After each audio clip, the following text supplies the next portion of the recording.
यानी उसको मौलवी बनाना चाहते हैं, कठपुल्ला पर की ओर देश को ले जाना चाहते हैं, यानी उसको मौलवी बनाना चाहते हैं, कठपुल्ला पर की ओर देश को ले जाना चाहते हैं। ये नहीं चल सकता है। ऐसा लगता है जैसे कि बीजेपी में मुसलमानों को अपमानित करने की एक होड़ सी लग गई है।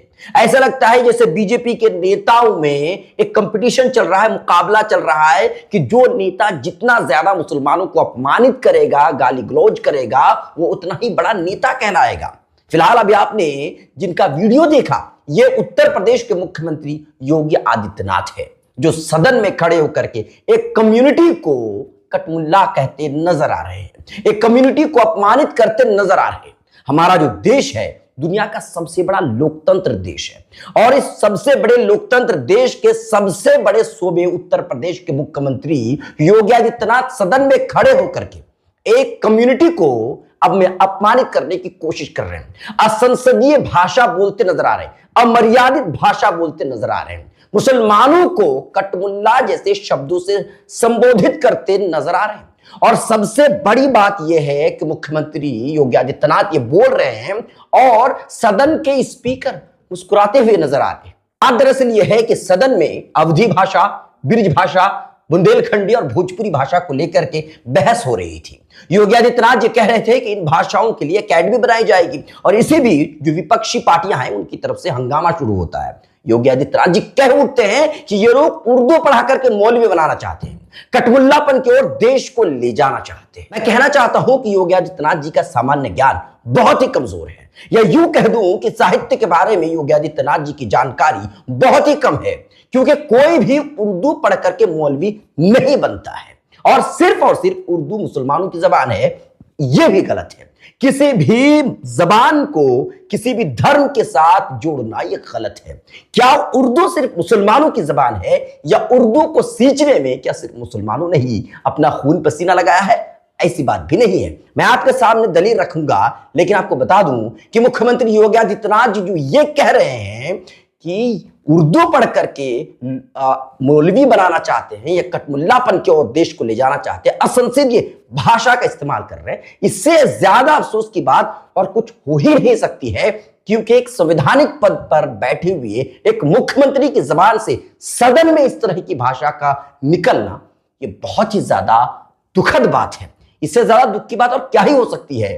जो सदन है वो लोकतंत्र का मंदिर माना जाता है, लेकिन यहीं पर इस तरह की भाषा का इस्तेमाल हो रहा है, तो फिर क्या कुछ ही होगा आप समझ सकते हैं। सदन में उन्होंने बस कहा ही नहीं है, ऐसा नहीं है कि ये जबान फिसल गई इसीलिए उन्होंने ये वर्ड निकाला है, बल्कि उनके ट्विटर हैंडल पर उन्होंने वीडियो को शेयर किया है, और साथ ही साथ वही शब्द योगी आदित्यनाथ जी ने ट्विटर पर लिखा भी है।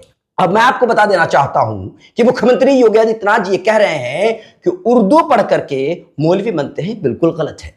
अगर उर्दू सिर्फ मुसलमानों की जबान होती तो मैं आपको आपके सामने में कुछ नाम लेता हूं, ये लोग कौन है इनके बारे में अब जरा सा रिसर्च करके बता दीजिएगा कि उर्दू के बहुत बड़े बड़े ऐसे शायर हैं जो नॉन मुस्लिम हैं। महाराजा चंदूलाल, महलाकाबाई, दयाशंकर नसीम, बिरजमोहन कैफी, बिरज नारायण चकबस्त, तिलोक चंद महरूम, फिराक गौरखपुरी, राम प्रसाद बिस्मिल, पंडित हरिचंद अख्तर और आनंद नारायण मुल्ला, ये लोग कौन थे? ये मुसलमान नहीं है, ये नॉन मुस्लिम्स हैं जो उर्दू के बड़े शायर माने जाते हैं। लेकिन अफसोस की बात यह है कि मुख्यमंत्री योगी आदित्यनाथ जी को शायद जानकारी ही नहीं है। मैं आपको बता दूं कि उर्दू पढ़ करके मुल्ला नहीं होता है, बल्कि मुंशी प्रेमचंद बनते हैं। आप समझिए इस बात को कि किसी भी जबान को किसी भी धर्म के साथ खास नहीं किया जा सकता। अगर मुसलमानों की जबान कोई है, अगर आप मानते हैं, तो वो अरबी जबान होनी चाहिए, क्योंकि अरबी जबान में कुरान है, अरबी जबान में हदीस है, जो फिके की किताब है वो भी अरबी में है। तो मुसलमानों की जबान तो अरबी होनी चाहिए, ना कि उर्दू। अभी भी कुरान आपके सामने है, आप देख सकते हैं, वो तो अरबी में है, हदीसें अरबी में है। तो मुसलमानों की अगर कोई जबान होती तो वो अरबी होती, लेकिन फिर भी ये कहना गलत होगा कि अरबी मुसलमानों की जबान है, क्योंकि जब इस्लाम आया था उस समय तो वहां पर मुसलमान नहीं थे, लेकिन अफसोस की बात यह है कि लोग ये किसी भी जबान को धर्म के साथ जोड़ करके देखते हैं। इससे वाहियात बात और कुछ नहीं है। आप समझिए कि अभी मुख्यमंत्री योगी आदित्यनाथ जी सदन में खड़े होकर के ये बोल रहे हैं कि अवधी भाषा, बुंदेलखंडी भाषा, बिरज भाषा के लिए वो एकेडमी बनाएंगे, वो हिंदी की ये सब बेटियां हैं। मैं पूछना चाहता हूं कि जो बुंदेलखंडी भाषा है क्या सिर्फ और सिर्फ हिंदू ही बोलते हैं, या भोजपुरी सिर्फ और सिर्फ हिंदू ही बोलते हैं? आरा और भोजपुर में जो मुसलमान है उनकी भाषा क्या है, जरा पता कीजिए, तब आपको समझ में आएगा। बंगाल में जो मुसलमान है क्या उनकी भाषा उर्दू है या फिर बंगाली है? यह समझने वाली बात है। असम में जो मुसलमान है क्या उनकी भाषा उर्दू है? नहीं। तो समझने की यही बात है कि सामान्य ज्ञान या साहित्य की जानकारी की कमी के कारण योगी आदित्यनाथ जी सदन में यह भाषण दे रहे हैं कि उर्दू पढ़ने से मुल्ला बन जाता है। मुल्ला नहीं बनता है, बल्कि मुंशी प्रेमचंद बनते हैं। यही नहीं, बल्कि जब कोई उर्दू पढ़ता है तो चकबस्त बन जाते हैं, फिराक गोरखपुरी बन जाते हैं।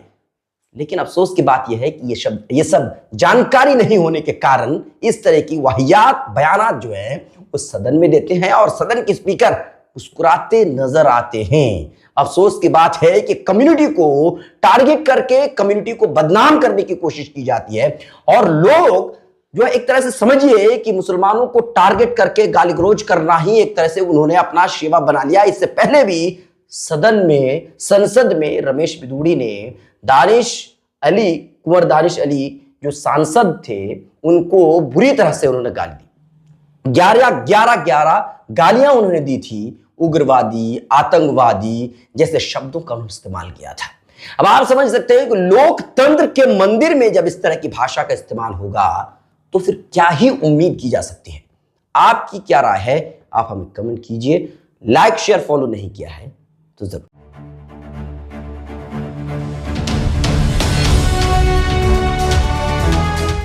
ट्रू रिपोर्ट्स, सच आप तक।